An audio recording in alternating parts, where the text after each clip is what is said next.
words add power to everything that you think, just as action adds power to everything that you speak. So thoughts are very powerful, and when you are speaking your thoughts, they are even more focused. And when you are acting around your thoughts, they are even more focused still. And when you're writing your thoughts, that's the most powerful point of focus that we have seen.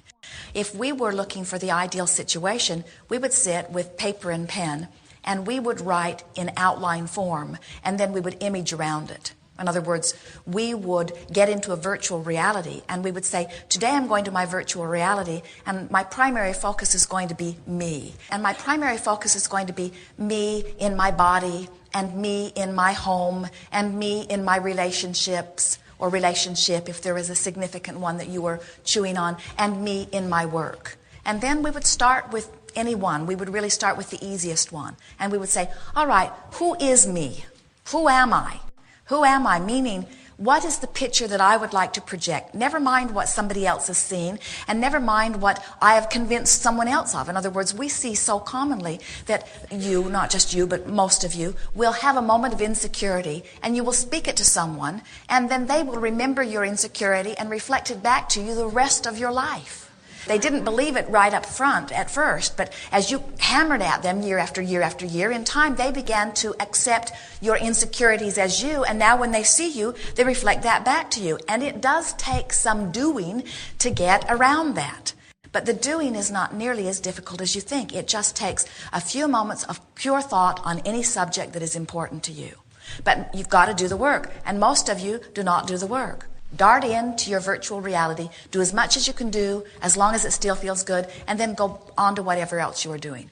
And what will begin to happen is you'll begin to take so much pleasure in those little moments of visualization that you'll want to go there. We want you to have that feeling of not wanting other things to interrupt the deliciousness of what you've come to find, so that you're going to your virtual reality not to fix something that is broken, not to take down ugly wallpaper and put up beautiful wallpaper. You're going to your virtual reality because you have found it a haven that feels good. It's a haven of connection. It's a haven of clarity. And in time, you will come to know it as the haven of when I really make things happen, because it's a time of really practiced and focused allowing. And what it really is the time that you practice a vibration that causes you to let in what you've been telling the universe for years that you want. This visualization is about softening you to let in. Do I have to abandon all thoughts of dieting at the same time, or just let in what I want? Because I'm so conditioned to, this doesn't happen unless Those you are diet. very important words that you're offering, because if we said to you, yes, abandon all thoughts of dieting, you would be in big trouble, because as you just said, you're conditioned. You can't just abandon thoughts. You can't just stop thinking thoughts that you've practiced thinking. You begin these thought processes over a long period of time. And while you can change them quickly, it does not happen instantaneously, nor does it need to.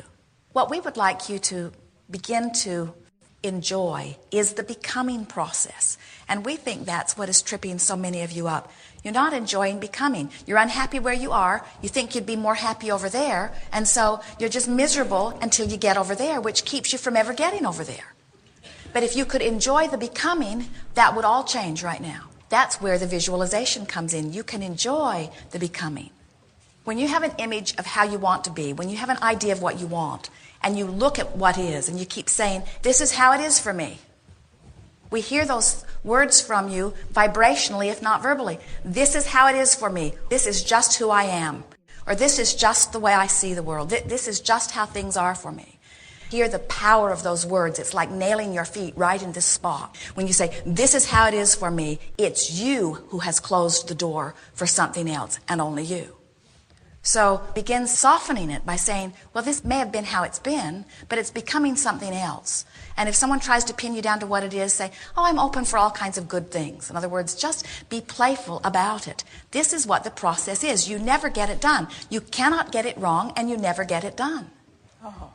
And so when you say, I'm making a beautiful picture of me, I'm sculpting myself into something that is pleasing to me, that's far different than saying, oh, look at me in all of my flaws. I've got to be something different than I am. It's an entirely different vibration.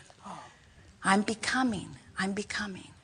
It is so valuable when you can just not give a rip what anybody else thinks about where you stand. Because even if you were, by most standards, the most beautiful of them all, there would still be some that would say, oh, please. Oh, please. It should be more this way, or it should be more that way. It has to not matter at all to you what anyone else's opinion is. And most of their opinions they got from you. They picked them up from you. They're reflecting back to you. Many years ago, Jerry and Esther moved into a little house in the country, and they got chickens right away. And they'd been told that there were skunks and ringtails and things around that would bother their chickens. And sure enough, there was a skunk that made himself present. And so Jerry devised an ingenious way of capturing the skunk, and then they could drive it to some other neighborhood. They hauled so many skunks that they called it Skunk Holler. And others probably do by now, too. And so they needed a vehicle that they wouldn't mind hauling skunks in, because skunk hauling is not the most pleasant thing to do. And they bought an old truck for $250. So you can imagine how lovely it was. There was not a piece on the truck that was not dented. The truck had been bumped into everything. The young man who sold it to them had been racing it. And then Esther was embarrassed to be in the truck. So she said to Jerry, maybe we should just paint it a little. So they took it to a paint shop and said, what would it take to just sort of make it look a little better? And the man looked at Esther, containing his laughter, and said, much more than you would ever want to give it. And so Jerry was looking in the paper one day and found an ad that said, parting out a 1966 Ford truck, which meant they were selling the pieces. And Esther said, maybe we could just get some new doors. And so they went to see the pieces of this truck, and a man had taken a truck exactly like theirs, completely apart, and had sanded every piece of it down to the bare metal, and every piece of the truck was perfect. But it was all in pieces. So they took a trailer, loaded all of the pieces of the truck into the trailer, drove it all to a body shop not far from where they live, and said, can you take our truck apart and put it back together with these pieces? And the man said, yes, if you're not in a hurry. 2 years later,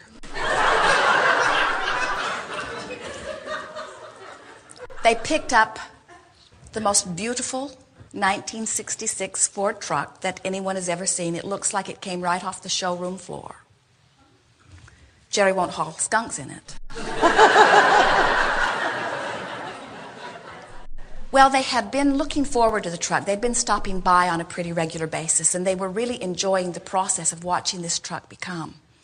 And then the day they drove the truck back out onto the highway, people everywhere were waving at them. Truckers were beeping their horns and giving them the signs, and people on the highway were honking their horns and waving, and people that they didn't even know were driving by and giving them the thumbs up sign. They couldn't stop for gas without people gathering all around. Where did you get this beautiful truck? This is the most beautiful truck that I have ever seen. And Jerry and Esther were amazed at the attention that this truck gathered. When they go back to Texas, which happens occasionally, they always drive the truck. And no one ever looks at it, even though it looks exactly the same as it did before. Because Jerry and Esther are not in the creative mood of the truck. The truck does not have their attention anymore. They're not feeling the exhilaration of the truck. In other words, it's exactly the same truck, but Jerry and Esther's vibration about the truck is in an entirely different place. They've moved on to other things. And while they appreciate the truck and they enjoy the truck, and Jerry says he will always have the truck, even though Esther keeps wanting to move it out of the garage so she can move something else in. The way the universe revolves around you does not have to do with how you appear. It does not have to do with the visual effect. It has to do with the vibration that is emanating from you. Everything is about that. And so That's why we are hard selling today this virtual reality, because we know the power of it. If you get in there and change the way you feel a little bit, 5 seconds here, 10 seconds here, a minute here, a minute here, a minute here, a minute here, it all adds up. It adds up to your change of feeling about who you are. And before you know it, in a month or 2 or 3 or 4 or 5, you can find a whole state of being that is entirely different, or maybe much the same and just improved. In other words, you can make it any way you want, and everything in the universe will begin immediately to respond to your newfound vibration. Everything. Your metabolism adjusts to it, the way people respond to you adjusts to it, the way the environment responds to you adjusts to it. Everything in this universe adjusts, and always has and always will, to the vibration that you are emanating that says, this is how I feel about me. The alignment between you and you is everything, and it's really worth practicing. It's much more important than learning the computer program. It's much more important than learning to drive the monster bus. It's much more important than anything else that you could give your attention to. And you can do it while you're standing in line. You can do it while you're driving. You can do it while you're lying in bed. There are so many opportunities for you to stop for just a moment and find a little snatch of a little piece of something that you can compliment yourself and feel good about you within. It's the most productive, most powerful part of your creating process, because everything is about attraction. Who is it being attracted to? You. It's being attracted to you, and to you who feels as you feel. So you might ask yourself, how do I feel? Can someone make me feel embarrassed easily? You might want to work on this. Do I feel guilty easily? You might want to work on this. Do I feel lovely? Do I feel ugly? Do I feel powerful? Do I feel weak? Do I feel vulnerable? Do I feel victim? Do I feel invincible? How do I feel, you see?